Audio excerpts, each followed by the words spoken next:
de buscar su presencia y decir: Señor, donde quieras iré, a lo que me pidas yo iré. Pero de repente, diga conmigo, de repente, las emociones nos traicionan.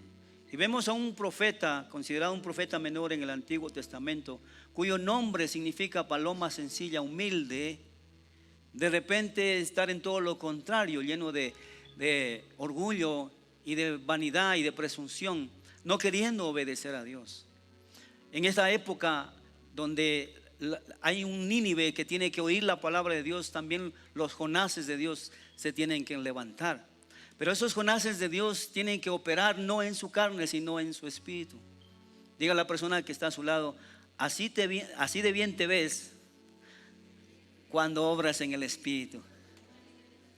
Y dile: y no quieras verte cuando andas en la carne. Ahí sí te ves muy mal. En esta salida allá a Estados Unidos, Dios nos dio la oportunidad de estar en Nashville. Y las personas que nos atendieron nos dijo: pastor, vamos, queremos darles un tour en el downtown de Nashville. Ok, vamos. Mi esposa tenía la idea de que, bueno, Nashville es la capital de la música en Estados Unidos, música country y todo. Entonces ella tenía la idea de: voy a ir música country, ¿no? Entonces, de repente cuando llegamos eran bares pegaditos y música en vivo, pero nada de country. No encontramos country. No encontré country, dijo ella. Pero de repente, en todo eso, sentimos un olor raro, ¿no? Y uno huele y dice: yo nunca he olido la marihuana, ni he probado. No sé, algunos de ustedes les veo las caras de testimonio. Déjenla ya, déjenla. El Espíritu Santo es lo mejor. Sí, ¿verdad? Por eso dice la Biblia: no os embriaguéis con vino, en lo cual hay disolución, antes ser llenos del Espíritu Santo. Eso sí es llenura, eso sí es de la buena. Entonces, cuando yo huelo, digo: huele a zorrillo. Porque yo siempre pensé que eso era un zorrillo, un olor como a orinas de zorrillo. ¿Alguien ha olido eso? No era zorrillo. Yo me desasné ahí. No era zorrillo. No, pastor, es hierba, es marihuana. Y el Señor me dijo: el pecado tiene olor. A ver, le seguí el hilo al Señor. ¿Cómo, Señor, el pecado tiene olor? Jonás, capítulo 1 dice: la palabra del Señor vino a Jonás, hijo de Amitai. Anda, ve a la gran ciudad, diga conmigo, gran ciudad de Nínive, y proclama contra ella que su maldad ha llegado hasta mi presencia. Y el Señor me hacía relación: el pecado tiene olor. Tiene olor, mal olor el chisme. Tiene mal olor el adulterio. Tiene mal olor la fornicación. Tiene mal olor la envidia. Tiene mal olor toda mala acción, toda ira, gritería, enojo, maledicencia. Eso sube al olfato del Señor. Y dice: la maldad ha llegado hasta mi presencia. Y el Señor me decía: mira, hay aroma de pecado, pero por otro lado también nosotros podemos ser aroma, fragancia de adoración a nuestro Dios. ¿Cuántos lo creen? Díganle amén. Y mire lo que dice, buscando la palabra, 2 de Corintios capítulo 2, versos 14 y 15, dice: sin embargo, gracias a Dios que en Cristo siempre nos lleva triunfantes, y por medio de nosotros esparce por todas partes la fragancia de su conocimiento. Wow. Porque para Dios nosotros somos el aroma de Cristo entre los que se salvan y entre los que se pierden. ¿Qué aroma estás dando? ¿Cuando caminas en la carne o cuando fluyes en el Espíritu de Dios? ¿Qué dice la gente cuando te ve? Este huele a presencia del Señor. O dice: este huele a chivo pecador. El aroma que uno despide. Mientras estaba adorando ahí, de rodillas, junto con mis hermanos, junto a los niños, un aroma de adoración a Dios agradable, que es vuestro culto racional, dice la palabra. Ese aroma ante Dios no tiene precio. Es el pago de comprados a precio de sangre y la gratitud de un pueblo que le dice: Señor, vengo con mi adoración como olor fragante delante de tu presencia. El mejor tiempo que le das es el mejor tiempo en tus rodillas. Y alguien dijo: y no puedes caer más bajo porque ya estás en el piso. Estás en tus rodillas. Cuando la presencia del Señor te lleva a dar ese aroma grato, las cosas cambian. Te vuelves un profeta en obediencia y no un profeta en resistencia, como Jonás. A la orden de Dios, verso siguiente dice: y al oír estas palabras dice, Jonás se fue, verso 3. Pero Jonás se fue, pero en dirección a Tarsis, para huir del Señor. ¿Cómo que siendo un profeta, en lugar de andar en el Espíritu y obedecer a Dios, que es lo más lógico, de repente él decidiera, diga conmigo, decidiera? Porque Dios no rompe nuestra voluntad, nuestro libre albedrío. Es decir, no, yo conozco a Dios, pero hago lo que me da la gana. Aroma desagradable. Tú puedes ser un profeta de Dios, pero a veces andar en tu carne y no favorecer la obediencia a Dios. Y él, en lugar de ir a Nínive, coge un Tarsis, una nave para ir a Tarsis. Verso siguiente: bajó a Jope, donde encontró un barco que zarpaba rumbo a Tarsis. Yo escribí dos cosas aquí. Número uno, cuando te conduces en tus emociones, te alejas del camino del centro de la voluntad de Dios. Es como un cohete, ¿verdad?, que va y de repente en el camino pierde la conexión con tierra y su curso ya no lo controla, pero paulatinamente se va grado a grado, se va desviando. Tú ni siquiera te das cuenta en qué momento el enemigo te apartó del propósito de Dios por andar embelesado en tus emociones. Emociones altas te llevan a consecuencias carnales, decisiones en la carne, consecuencias en la carne, decisiones espirituales, consecuencias espirituales. Aroma delante del Señor, ser guiados por tu carne, ser guiados por el Espíritu de Dios. Número dos, cuando andas en la carne te alejas en desobediencia. Nunca en tu carne vas a ir a parar en las manos del Señor. Nunca tu carne te dice: arrodíllate, adora a Dios. Tu carne dice: ¿por qué? No tengo ganas, tengo pereza, todos me ven, qué vergüenza, voy a moquear, llorar, voy a perder el blush, dicen las mujeres, el glamour. Ay, pero lo que se consigue en tus rodillas es el mayor glamour espiritual. Ofrenda agradable a Dios. Si tu visión es carnal, tu gasto también lo será. No tendrás satisfacción, tu viaje será un fracaso. Verso siguiente dice: pagó su pasaje y se embarcó con los que iban a esa ciudad, huyendo así del Señor. Un profeta que anda en su carne, un creyente que anda en su carne, ya comienza a invertir, y la inversión la tiene que hacer él mismo y buscar de dónde, porque ahí no hay provisión de Dios. Ahí no está Jireh, Jehová Jireh. Es en tus fuerzas. Te vas alejando en desobediencia, es en tu propio gasto. Jonás tenía que ir a Nínive y de repente se va a Tarsis y la plata, pues te toca a ti. En desobediencia te toca a ti, pero si es en mi camino, yo te voy a pagar todos los gastos, lo que tú quieras. Con mi esposa estábamos bien un día viendo televisión, un reportaje del arca de Noé, allá en, ¿cómo se llama ese lugar? Tennessee, Kentucky. La réplica del arca de Noé, no sé si alguien ha visto el reportaje. En vez de correr a Orlando a ver al ratón que no existe, vaya a ver el arca de la réplica que sí existe y existió. Y yo decía: qué bonito ahí, algún rato vamos a ir por allí. ¿Y cómo le parece? Nos llevaron allá, entramos ahí, la última pareja que entró, nosotros. Oiga, 7 pisos, tamaño real, pero es enorme. Eso es la visión de un italiano, era que con un corazón sensible dijo: esto tiene que venir a ver la humanidad. De verdad, Los que tengan la oportunidad, vayan, vean. Y solo el susurro del corazón. ¿Cuánto me costó? Nada. Me llevaron, me pagaron, todo. Cuando vas haciendo la voluntad de Dios, Él te provee aún en tus más sencillos anhelos.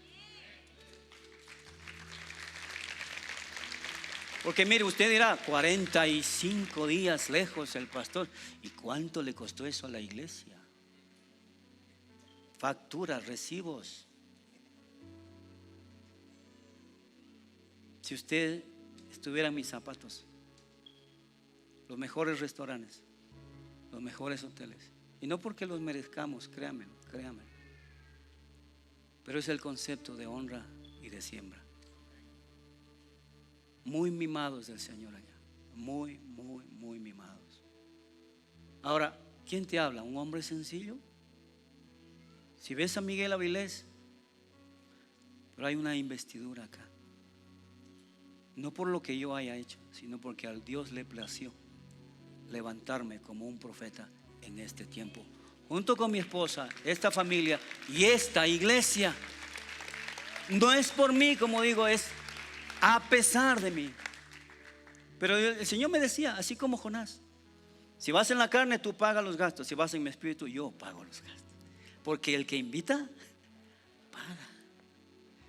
Y Dios me ha mostrado que cuando vamos en la dirección correcta, no hay ningún impedimento, hay bendición. Número 4, cuando andas en tu carne, siembras vientos y cosechas tempestades. ¿Quién ha escuchado esa frase? Que los papás nos decían: siembra vientos y cosecharás tempestades. Cría cuervos y te sacarán los ojos. En boca cerrada no entran moscas. En piernas abiertas, embarazo precoz. ¿No le dijeron eso? Ese se me salió. Y Oseas 6:7 dice: siembra vientos y cosecharás tempestades. Jonás en su carne estaba sembrando vientos. Cuando vas en tu carne, estás sembrando vientos. No pienses que vas a cosechar buenas cosas. Si siembras en el espíritu, vas a sembrar vida y paz, como dice su palabra. Pero si siembras en la carne, vas a cosechar muerte y separación. Verso 4: pero el Señor lanzó sobre el mar un fuerte viento y se desencadenó una tormenta tan violenta que el barco amenazaba con hacerse pedazos. Los marineros, aterrados, a fin de aliviar la situación, comenzaron a clamar cada uno a su Dios y a lanzar al mar lo que había en el barco: suegras, tesoros, cajas. Jonás, en cambio, había bajado al fondo de la nave para acostarse y dormía profundamente. El responsable irresponsablemente durmiendo, yéndose lejos de Dios, en una zona de confort, cuando debería estar predicando en Nínive. Wow. Tus decisiones te llevan a una zona de confort y de irresponsabilidad, cuando en el reino Dios está esperando: ¿a quién enviaré? ¿Quién irá por mí? Verso siguiente dice: ¿cómo puedes estar durmiendo? Levántate, clama a tu Dios, quizás se fije en nosotros y no perezcamos. Los marineros por su parte se dijeron unos a otros: vamos, echemos suertes para averiguar quién tiene la culpa de que nos haya venido este desastre. Cuando andas en tu carne, los que están alrededor tuyo sufren las consecuencias y saben que es por tu desobediencia. Así lo hicieron, y la suerte recayó en Jonás. Entonces le preguntaron: dinos ahora, ¿quién tiene la culpa de que nos haya venido este desastre? ¿A qué te dedicas? ¿De dónde vienes? ¿Cuál es tu país? ¿A qué pueblo perteneces? Y miren la respuesta de Jonás: soy hebreo y temo al Señor. ¿Cómo es posible que siendo hebreo y que temes a Dios, que eres un profeta, estés tan lejos del propósito de Él? Yo no sé si ha conocido gente que se ha apartado del Señor y que se han ido pegando los tragos. Yo asisto a casa de Dios.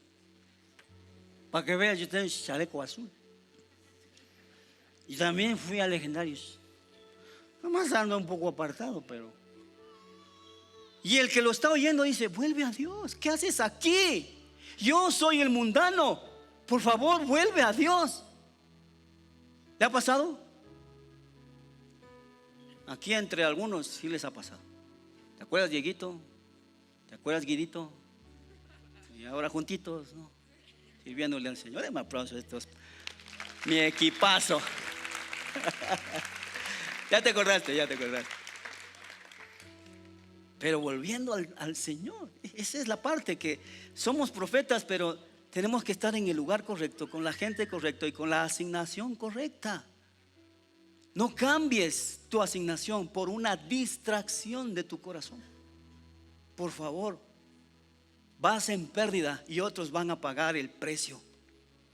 Y le dicen, él dice: temo a Dios, Dios del cielo, que hizo el mar y la tierra firme, le respondió. Al oír esto, los marineros se aterraron aún más, y como sabían que Jonás huía del Señor, pues él mismo se lo había contado, le dijeron: ¿qué es lo que has hecho? Pero es un modo. ¿Qué has hecho? Desobedecer. Vaya donde papá, obedezca a Dios. Los inconversos no te dicen así cuando estás pegándote tu parramba. ¿Qué haces bailando? No es que cristiano. Ay, sí, perdón. Vaya a la iglesia a adorar. Los inconversos. Cuando yo tenía 17 años en el colegio, yo di testimonio como creyente. De repente hacían los bailes en los colegios, ¿sí o no? Para promocionar de esto, lo otro, fondos, etcétera. Pero yo hasta quería probar, ¿no? Cómo es la bailadita. Y enseguida mis amigos: no, Avilés no baila, Avilés no toma, él es cristiano. Fíjate. Pero a lo mejor tú eres creyente y ni siquiera los demás saben. Y los que sí sos creyentes y estás en el lugar equivocado, dice: ¿qué haces aquí en la disco? No, que casa de Dios es disco. Esa disco anda. Allá hay luces, humo, y sale ese hebreo gratis.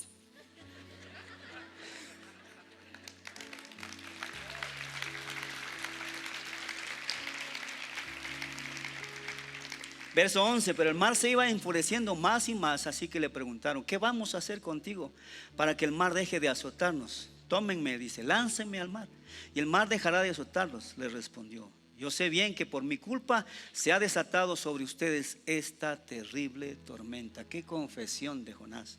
Sin embargo, en un intento por regresar a tierra firme, los marineros se pusieron a remar con todas sus fuerzas, pero como el mar se enfurecía más y más contra ellos, no lo consiguieron. Entonces, mire lo que hacen: clamaron al Señor: oh Dios, oh Señor, tú haces lo que quieres, no nos hagas perecer por quitarle la vida a este hombre, ni nos hagas responsable de la muerte de un inocente.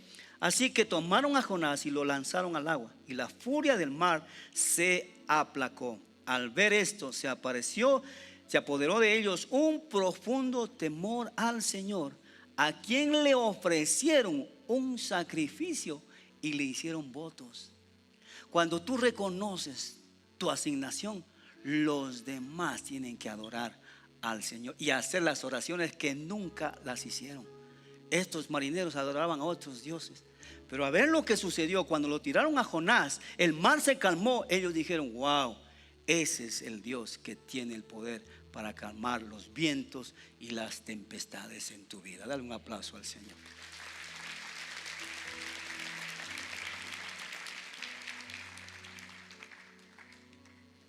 Como nosotros, siendo seres espirituales, tenemos más carnalidad atrapada en el Espíritu. Si es que hemos nacido de nuevo, es necesario nacer en el Espíritu, como le dijo el Señor a Nicodemo. ¿Dónde está Dios en tus decisiones? ¿Dónde Dios está en tus pensamientos? ¿Dónde está en tus palabras, en tus acciones, en tus gestos? ¿Dónde está Dios en los comentarios que dejas en las redes sociales, en los videos que promocionas, en tu Instagram, ¿dónde está Dios allí? ¿Causa eso un olor fragante o causa eso un olor repugnante? Debemos santificar nuestras redes sociales, que hablen del aroma que estamos inspirando a Dios.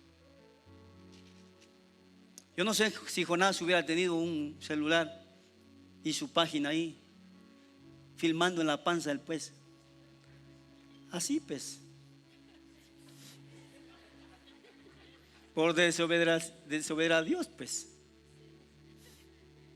por alejarme de Dios, pues. Y cuando le preguntaron al Señor Jesús, ¿cuál será la señal para esta generación? Les dijo, la señal de Jonás. ¿En serio? Sí.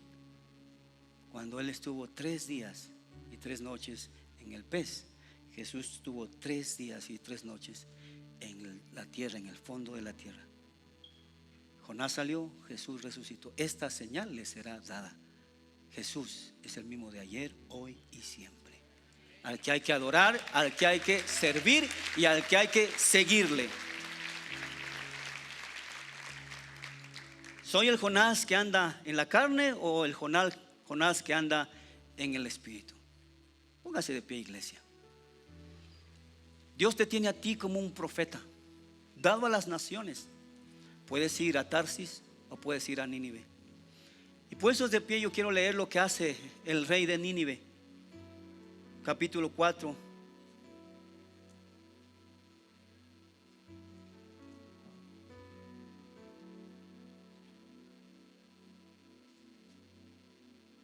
Capítulo 3 dice: la palabra del Señor vino por segunda vez a Jonás. Por segunda vez, diga conmigo, segunda vez. Dios insiste. Si le perteneces a Él, Él te va a buscar, pero tú tienes que oír su voz. Anda, ve a la gran ciudad de Nínive y proclama el mensaje que te voy a dar. Jonás se fue hacia Nínive conforme al mandato del Señor. Ahora bien, Nínive era una gran ciudad, una ciudad grande y de mucha importancia. Jonás se fue internando en la ciudad y la recorrió todo un día, mientras proclamaba: dentro de 40 días Nínive será destruida. Los ninivitas le creyeron a Dios, proclamaron ayuno desde el mayor hasta el menor, se vistieron de luto en señal de arrepentimiento. Cuando el rey de Nínive se enteró del mensaje, se levantó de su trono. Escuche esto: la voz profética del Señor hace que los gobernantes salgan de su zona de confort y dejen su perspectiva de gobierno para gobernar al estilo de Dios. Se levantó de su trono, se quitó su manto real, hizo duelo y se cubrió de cabeza, luego de ceniza. Luego mandó que se pregonara en Nínive por decreto del rey y de su corte. Pobre del que no atendía el decreto, tenía que morir, porque el decreto era ley, para vida o para muerte. Y que el rey decretara un ayuno, que impusiera buscar a Dios. Esa dictadura nos gustaría. Que impusieran buscar a Dios y no que impusieran olvidarse de Dios.